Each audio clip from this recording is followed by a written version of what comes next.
तो लाफेर वक्र क्या होता है? लाफेर वक्र के बारे में जान लेते हैं हम लोग। तो लाफेर वक्र राज्य प्राधिकरणों, मतलब कोई राज्य है जैसे भारत ही है, भारत द्वारा जो कर लगाया जाता है और उसके बाद में जो कर को लगाए हैं तो कल को संग्रहण भी होगा उसका, उसको इकट्ठा भी करेंगे कर को।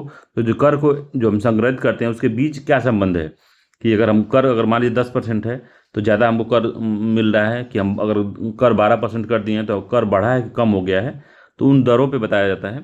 तो राज्य द्वारा प्राधिकरण द्वारा लगाए गए करों और संग्रहित करों के बीच जो है ये संबंध को प्रकट करता है। इसके अनुसार जैसे जैसे करों की दर में निम्न अथः से वृद्धि की जाती है, तो मतलब जैसे जैसे जो कर वह बढ़ा जाता है तो कर संग्रह भी बढ़ता है। तो जैसे जैसे कर हम बढ़ाते हैं कर संग्रह बढ़ता है, लेकिन एक महत्वपूर्ण सीमा पर जाने के बाद में जो अगर कर की दर हम बढ़ाते हैं तो हमारा जो कर संग्रह है वो जो है धीरे धीरे घटने लगता है, तो कम कर संग्रह घटने लगता है। ठीक है, तो यह उच्च कर दरों के कारण निम्न लाभ होने और चोरी करके उच्च लाभ अर्जित करने से जुड़ा हुआ बात है। ठीक है, तो जो लाफेर वक्र होता है ये क्या होता है कि जैसे जैसे आप निम्न से थोड़ा बढ़ाते हैं तो शुरुआत में क्या होता है, जब एक लेवल तक बहुत ज़्यादा बढ़ा नहीं होता है, लोगों को देने योग्य होता है तो लोग देते हैं कर।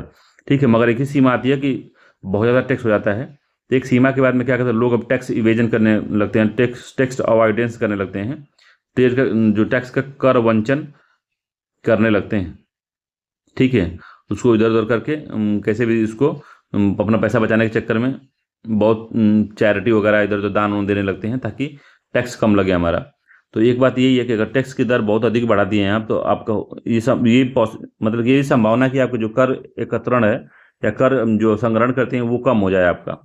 तो इसका जो वक्र बनता है वो बनता है ऐसे, इस तरह से ऐसे बनता है। तो पहले जो था आपने धीरे जब कर, मान लो कर की दर है, कर की दर ये जो मैक्सिमम पॉइंट है इसके, ठीक है, तो कर की दर जैसे जैसे बढ़ाते गए हैं आप, ये जो है राजस्व की दर है, इकट्ठा करने ले जाते राजस्व है ये।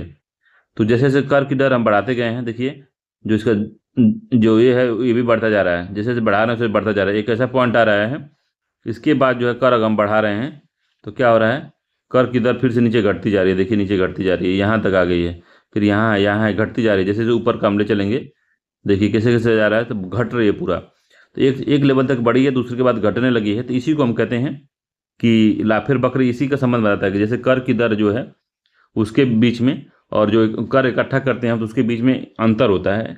क्या अंतर होता है, क्या संबंध प्रकट करता है, उसी को कहते हैं।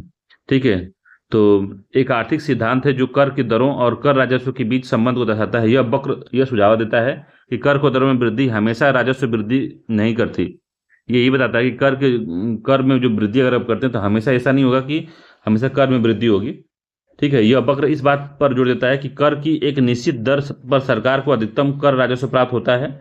अगर कर दरें इस बिंदु से ऊपर या नीचे होती हैं तो कर राजस्व कम हो जाता है। ठीक है, दूसरी बिंदु पर अगर सरकार रुक जाती है, टैक्स नहीं बढ़ाती, तो उसको हमेशा मैक्सिमम बेनिफिट होगा। ठीक है, इस वक्र को जो अर्थशास्त्री थे आर्थर लॉफर वक्र ने आर्थर लॉफर ने 1970 के दशक में विकसित किया था। 1970 के दशक में इसको विकसित किया था लॉफर ने। ठीक है, याद रखिएगा, इंपॉर्टेंट है ये। एक आइडियल कर दर होती है तो लोग पैसे कर देते हैं, मगर जैसे जैसे बहुत ज़्यादा बढ़ जाता है तो लोग जो है कर को चुराने लगते हैं, बचाने लगते हैं। ठीक है, तो ये पूरा लाफेर वक्र था, ये भी इंपॉर्टेंट था, याद रखिएगा।